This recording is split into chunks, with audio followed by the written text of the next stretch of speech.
এখানে উপস্থিত হয়ে আপনাদের কাছে, আপনাদের মাধ্যমে জাতির কাছে আজকের এই সংবাদ সম্মেলনের মাধ্যমে আমাদের বক্তব্য আমরা তুলে ধরব। আজকের এই সাংবাদিক সম্মেলনে উপস্থিত রয়েছেন সর্বজনাব বাংলাদেশ জামায়াতে ইসলামী সম্মানিত আমির ডক্টর মোহাম্মদ শফিকুর রহমান, উপস্থিত আছেন এলডিপির চেয়ারম্যান বীর মুক্তিযোদ্ধা কর্নেল অবসরপ্রাপ্ত অলি আহমদ, বীর বিক্রম অলি আহমদ,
জাপানের একটি কঠিন বাঁকে বাংলাদেশ যখন এসে দাঁড়িয়েছে,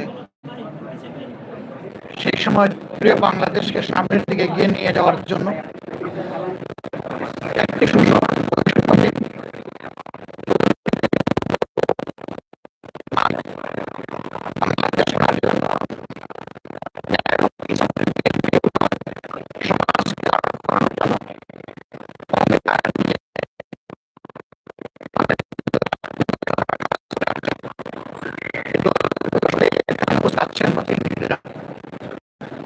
তার সাথে আলহামদুলিল্লাহ আজকে আরো দুটি দল আমাদের সাথে সম্পৃক্ত হয়েছে।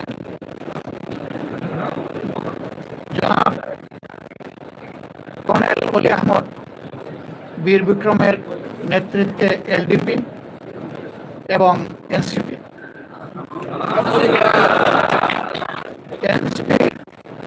একটু আগে আমাদের সাথে তাদের বৈঠকটা সমাপ্ত হয়েছে।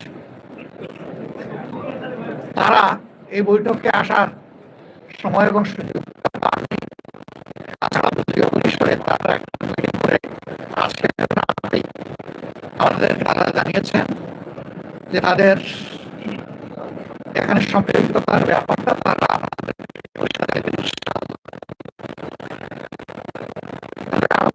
ইসলাম সরাসরি কথা বলেছেন আমাদের সকলের সাথে, আমরা উপস্থিত এবং তিনি তাদের সিদ্ধান্ত আমাদের বৈঠক করেছেন।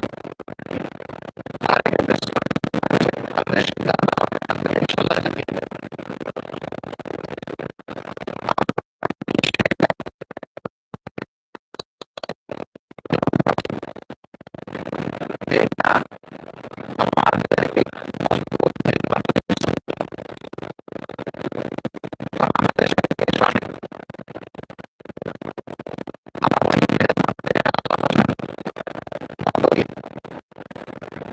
বিভিন্ন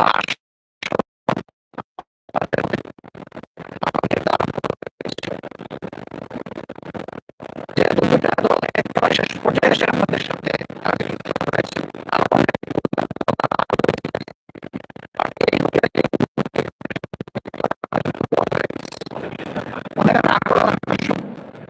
আমরা সেভাবে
তৎকালীন বিডিআরের সদর দপ্তর পিলখানায় মর্মান্তিক হত্যাকাণ্ড সংঘটিত হয়েছিল, যেখানে বাংলাদেশের কমিটির ৫৭ জন অফিসার তাদের জীবন দিয়েছিলেন।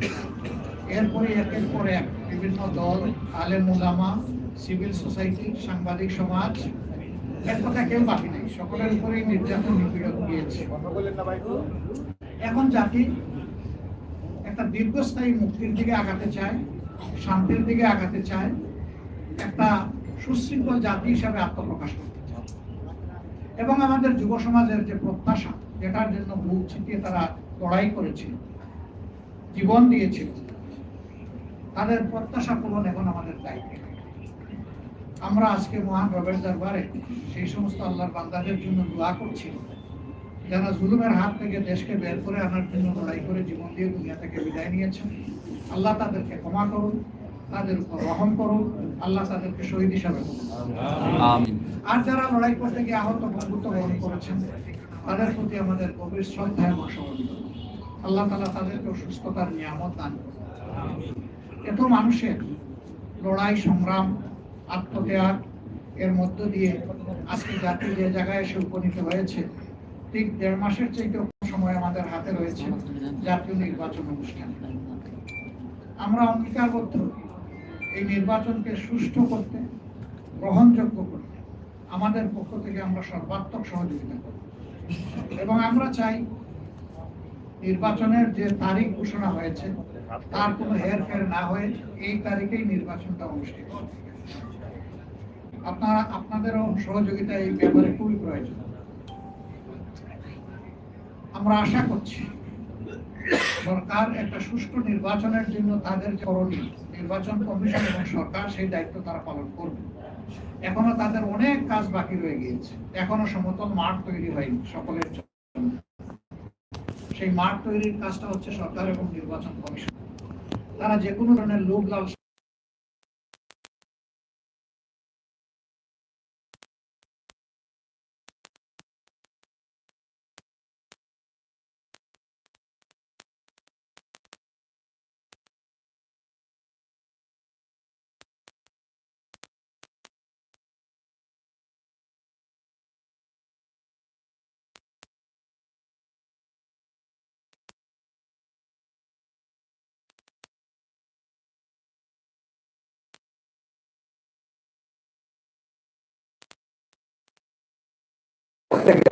অবস্থায় আমরা এটা বরদাস্ত করব। আপনাদের ভোটের জন্য, সকলের ভোটের জন্য আমাদের লড়াই হবে একেবারে ইস্পাত করে। এই ঐক্য জাতীয় ঐক্য হবে। আপনাদের সাথে মিলেমিশে, এই জেনারেশনের সাথে মিলেমিশেই আমরা একটা সুষ্ঠু নির্বাচন আদায় করতে চাই ইনশাআল্লাহ। আপনাদের সহযোগিতা এবং দোয়া, আপনারা বরাবর সহযোগিতা করেছেন, আমাদের ডাকে আজকে সাড়া দিয়ে এখানে এসেছেন। খুব কম সময়ে আপনারা দাওয়াত পেয়ে রেসপন্স করেছেন। আমরা এর জন্য গভীর কৃতজ্ঞতা জ্ঞাপন করছি, আপনাদেরকে ধন্যবাদ জ্ঞাপন করছি। এবং ইনশাআল্লাহ আপনাদের সাথে সময় সময় আমাদের এই যে সমঝোতা, এটাকে ঠিক ওই অর্থে জোট বলুন আর না বলুন, আমরা কিন্তু জোটের চাইতে আরো মজবুত, আরো ঐক্যবদ্ধ। এটা নিয়ে আমরা আগাবো।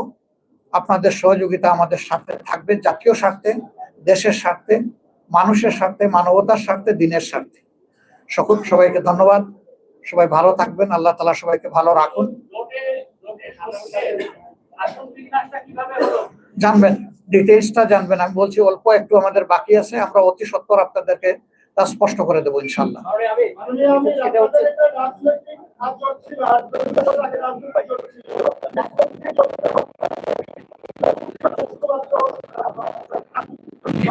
এটা দেশ গঠনের জোট, এটা নির্বাচনের জোট, এটা রাজনৈতিক জোট, এটা সকল ধরনের, মানে ওই জোট বলেন আর সমঝোতা বলেন, যাই বলেন, এটা সবগুলা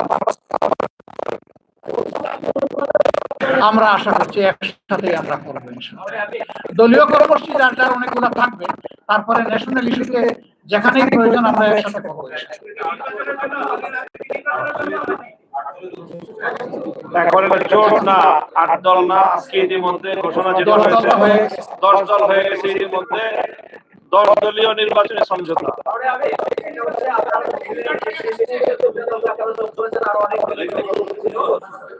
যাদের সাথে আপনারা কাজ করতে পারবেন না তারা আমাদের সাথে যদি কাজ করতে চায় তাই করতে পারবে। এই আসলে সমঝোতা অনেকে অনেকে বলতেছে আপনাদের মধ্যে অনেক বিভেদ ছিল, অনেক ঝামেলা ছিল, ফাইনালি আমরা আমাদেরকে একসাথে দেখলাম। আপনারা আসলে জরুরি কথাগুলো আসলে বলতে পারেন। আগামী নির্বাচন আপনারা ক্ষমতায় আসবেন। এখানে কোনো একক দল বা আসন বন্টন করবে না। আমরা যেখানে যার ন্যায্যতা তার ভিত্তিতেই আমরা আলহামদুলিল্লাহ আসনগুলো হাতে তুলে দেব। সবাই সবাইকে তুলে দেবে, এখানে নির্দিষ্ট কোনো দল কাউকে তুলে দিচ্ছে না। আমাদের এখন সময় আছে,